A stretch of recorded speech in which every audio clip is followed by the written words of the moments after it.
大家好，我是胖虎。那如果你的家已经超过屋龄10到15年以上，可能家里的一些地方已经出现了漏水问题，尤其是厕所的部分。最近你可能会想说要装潢我们家的厕所，但又遇到了到底厕所要装潢多久呢？我有哪些该注意的地方呢？你可能是大家心里一直想不透的答案。那我们今天就来一次告诉大家，让大家不会再补傻傻喽。我们的家里的厕所呢，其实通常都不太大，大概1到1.5平的大小。对，可是我们在装修的时候呢，依旧有非常多的工序要陆续的安排，因此我们的施工的时间会变得非常的长。那今天我们就要来讲解我们厕所的大概7个步骤，那我们接下来就一一的为大家说明咯。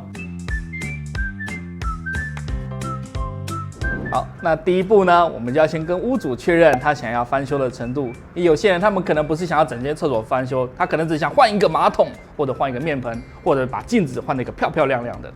然而今天我们要来讲解的是整间厕所的翻修。而第二点，我们就要来进行拆除工程啦。我们跟屋主确认要怎么做之后呢，我们就要来进行拆除了。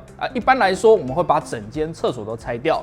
那这个大概需要花1天的时间，而我们用一个比较特别的方法，所以不用拆除整间厕所，而这样子只要花半天就可以完成了。至于为什么我们可以不用拆除整间厕所呢？这个秘密在等会会告诉大家哦。第3点就是我们的水电啦。我们的厕所除了漂漂亮亮的外观以外，其实看不到的内在是更为重要的，尤其是像我们的水电和防水啦。一般我们的水管和电管其实都埋在墙壁里面，我们眼睛是看不到的。而如果你等到它坏掉才来换的话，就需要把我们的厕所整个敲掉，那这样是不是很可惜？所以我们通常会建议屋主敲厕所的时候呢，我们就一起把这些都换掉，这样施工的时候也可以更为顺利。而在完工之后呢，屋主也不会再可能因为管线漏水而又需要处理这样的麻烦咯。如果大家想要了解水电需要注意一些什么事情，之后我们可以排一集来为大家详细的说明哦。而第4个就来到我们的防水工程啦。传统的工法就像图上所说的一样，有非常多的步骤。我们一般的厕所大概需要花2天的时间才可以把整个防水做完。那我们这次使用的是新的工法，我们使用 SPC 墙板来取代传统的瓷砖，因此我们可以减少瓷砖敲除的范围、泥作施作的范围，还有防水施作的范围。而这样省下来，就可以让我们的工期大大的减少时间咯。关于厕所的防水部分，它真的非常的重要，因此我们在之后会做一集来为大家说明咯。而第5个就来到我们的泥作了。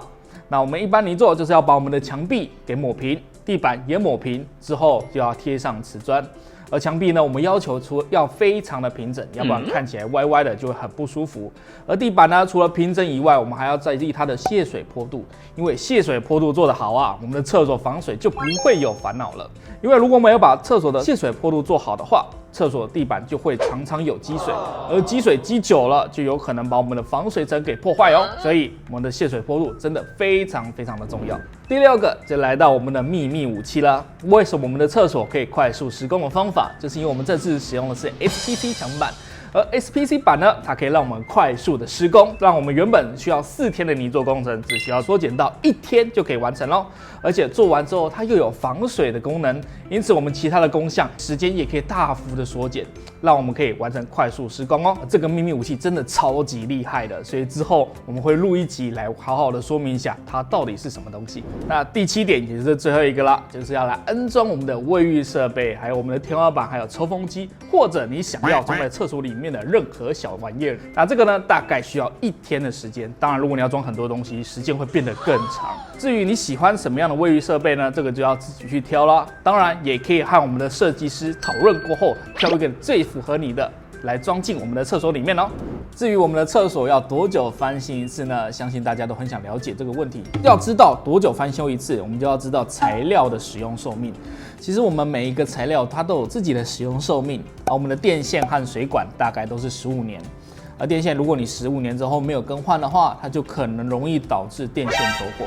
像我们在看新闻，有时候会看到一些房子，他们自己莫名其妙就烧起来，后来查出原因，其实都是因为电线走火的原因。而如果水管呢，15年后你没有更新，它可能因为脆化，在接头的地方可能会发生一些微渗水，而微渗水呢，可能是久它才滴一滴水出来，而这样的漏水是很难被查到的，所以也很难找到源头。那这样之后发生的漏水呢，就会常常引发纠纷，因为找不到原因。而我们防水材的它使用寿命呢，大概是10年的时间。在10年的时间呢，我们有可能会因为地震而产生裂缝，那它就会因为老化而导致楼下漏水。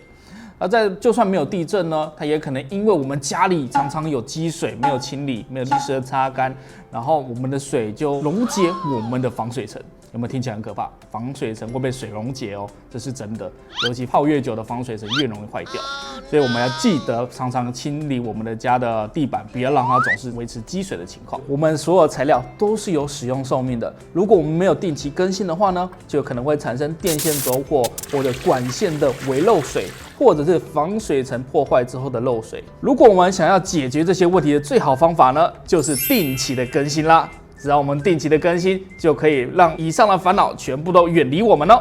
今天我们把厕所翻新的流程都告诉大家啦，希望大家会喜欢。那如果你喜欢我们的影片的话，欢迎你可以按赞、订阅、加分享，还要记得打开那个小铃铛哦，这样才可以看到我们最新的影片。那如果你有任何厕所翻修的问题，或者是防水的问题的话，也欢迎在下方留言区告诉我们，我们都会一一的回复哦。好的，那我是胖虎，我们下次再见，拜。